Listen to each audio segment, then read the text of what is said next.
지난 주말 재개를 알린 세리아 2019-20 시즌. 치러지지 않았던 잔여 경기들을 모두 털어냈고 이제 20개 클럽 모두가 리그를 시작하게 됐습니다. 27라운드 정리를 해보겠습니다.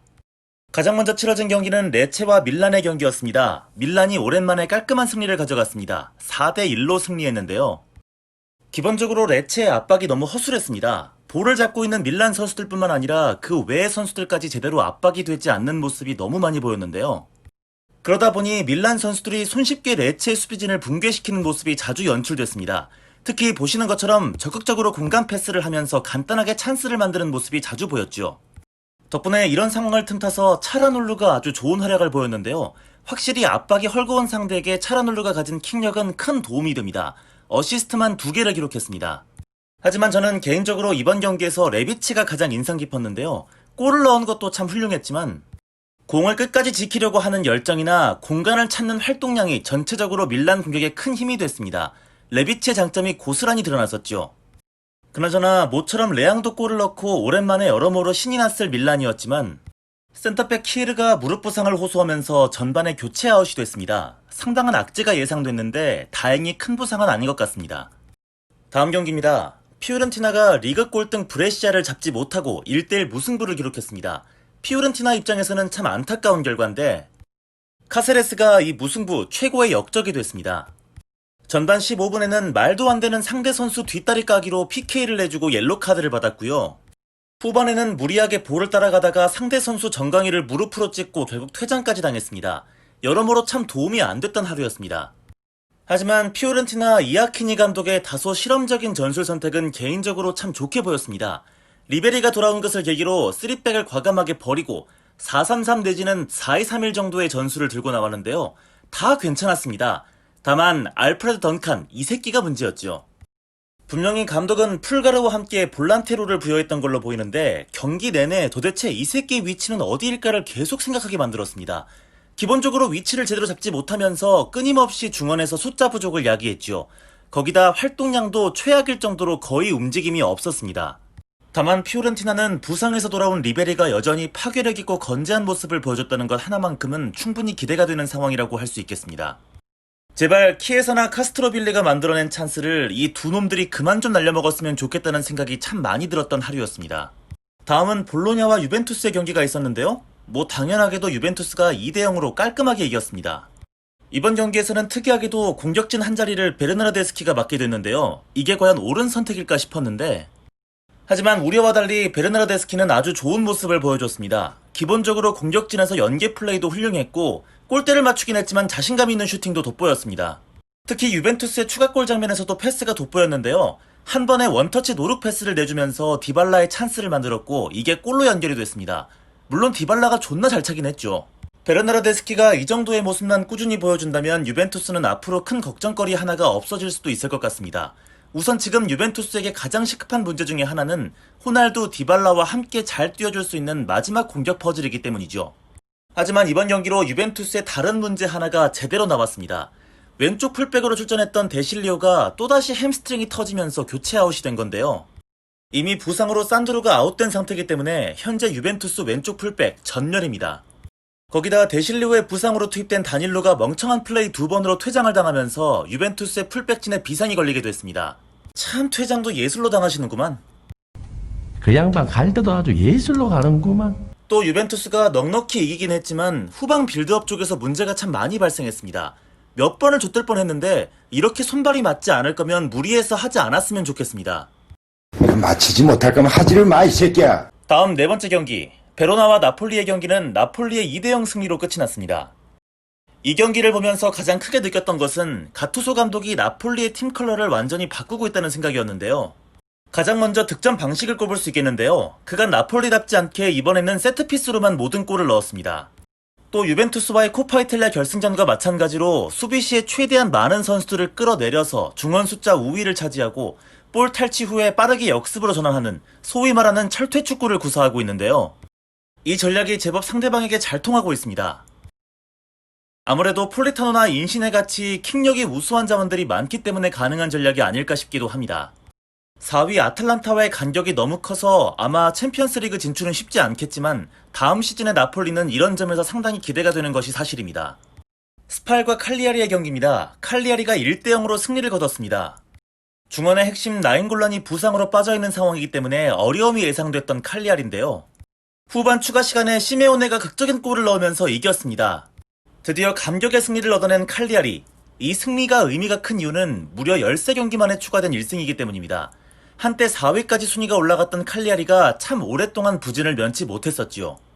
지오반니 시메오네는 리그 2경기 연속골을 넣으면서 최근 칼리아리의 핵심으로 다시 부상하고 있습니다. 다음 경기입니다. 제노아와 파르마의 경기는 파르마가 4대1 완승을 거뒀습니다.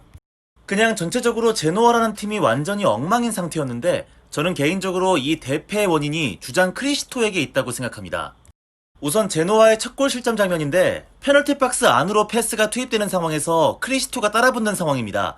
충분히 좀 더 가까이 접근해서 크로스를 못하게 막아낼 수 있었던 상황인데 안이한 수비를 하다가 결국 실점으로 이어지는 크로스를 허용하게 됩니다. 거기다 동점을 만들 수 있는 PK도 날려먹었습니다.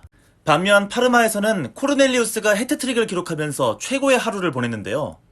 코르넬리우스와 쿨루세프스키 두 선수를 임대 보내고도 공격에서 짱먹고 있는 아탈란타는 도대체 정체가 뭔지 가슴이 웅장해지곤 합니다.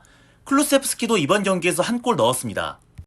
다음 토리노와 우디네스의 경기는 토리노가 1대0으로 승리를 가져갔습니다.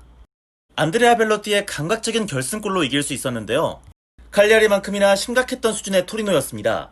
토리노는 리그 7경기 연속 무승 행진을 끊고 드디어 8경기 만에 1승을 추가했는데요. 심각한 점은 7경기에서 6패를 했다는 겁니다.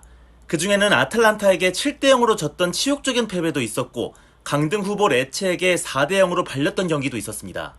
하지만 심각한 건 우디네스 역시 마찬가지인데요. 사실 우디네스도 무승부는 조금 더 많지만 역시 7경기 무승 중이었습니다. 이제 토리노에게 지면서 8경기 연속 무승이 됐는데요.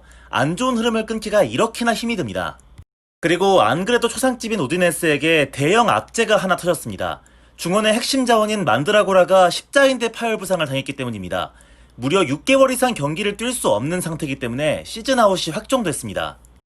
다음은 인테르와 사스올로의 경기였습니다. 골이 엄청 터졌어요. 3대3 무승부로 끝났습니다. 이런 씨발 새끼를 봤나? 야 이 씨발놈아! 경기 시작 전 라인업을 보자마자 욕이 안 나올 수가 없었던 경기. 그래요, 브로조비치 부상에 바렐라도 몸 상태가 안 좋다고 하니 미드필더 구성은 그렇다 칩시다. 아니 근데 센터백 자리에 라노키아가 웬 말입니까? 차라리 담브로시오를 쓰지. 그리고 역시나 우리 라노키아는 경기 시작 3분 만에 대형 사고를 치는데요. 아니 뻔히 자기 마크맨이 돌아들어가고 있는데 그걸 놔두고 무작정 달려들면 어쩌겠다는 겁니까? 당연히 패스 들어가고 골 먹히는 거죠, 이 멍청한 놈아. 그리고 이뿐만이 아니라 콘테 감독의 전체적인 선수 기용 자체가 너무 답답하고 문제가 많아 보였는데요. 루카쿠가 PK로 동점을 만든 상황. 항상 똥만 싸지 끼던 우리 비라기가 드디어 사람 몫을 해낸 날이었는데요. 말도 안 되는 원더골로 역전을 시킨 겁니다. 하지만 콘테는 이후 비라기를 새똥과 교체시켜버립니다. 골을 넣은 것뿐만 아니라 인테르 와서 가장 몸놀림이 좋았던 비라기였거든요. 그리고 이렇게 투입된 새똥갓은 나온 지 5분 만에 박스 안에서 상대 선수를 걷어차고 PK를 내줍니다. 이 PK는 동점골이 됐죠. 그리고 개인적으로 생각하는 콘테의 가장 큰 삽질은 2대1로 이기고 있다고 62분에 에릭센을 빼고 2002년생 아구메를 투입한 겁니다. 아니 경기가 씨발 어떻게 될 줄 알고. 이후 경기 막판 발레로가 다시 3대2를 만들어놨지만 상큼하게 동점골 또 쳐먹고 비겼습니다. 그보다 경기가 참 개판이었던 것이 경기 종료 직전 슈크리냐르는 무리한 파울로 경고 누적 퇴장을 당했고요.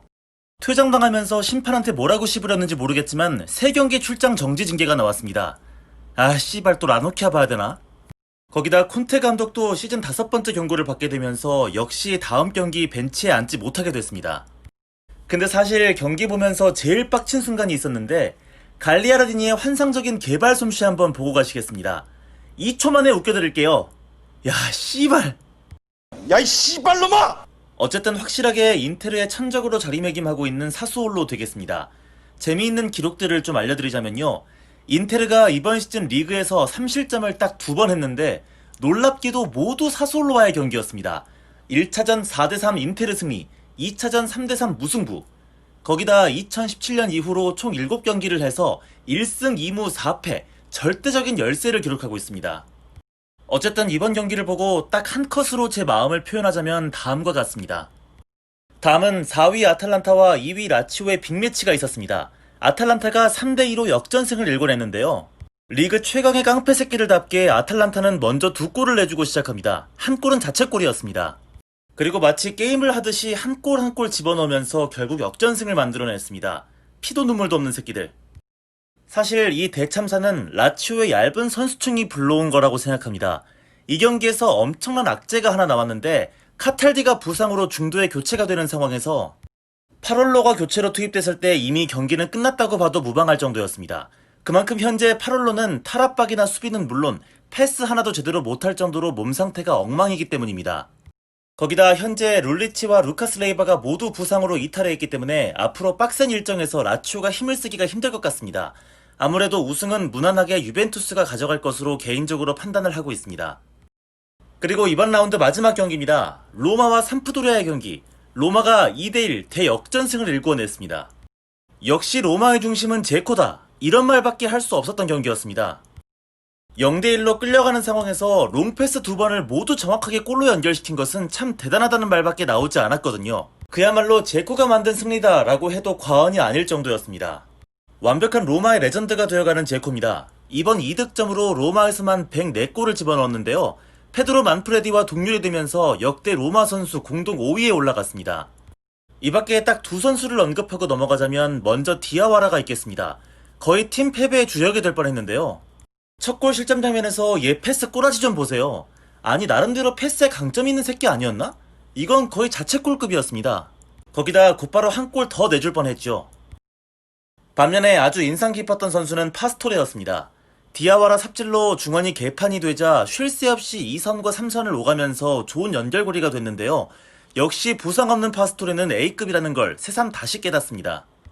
그럼 세리아 2019-20 시즌 27라운드 정리 영상은 여기서 줄이겠습니다. 얼른 또 축구 보러 가야겠습니다. 28라운드 영상으로 찾아뵙겠습니다. 안녕.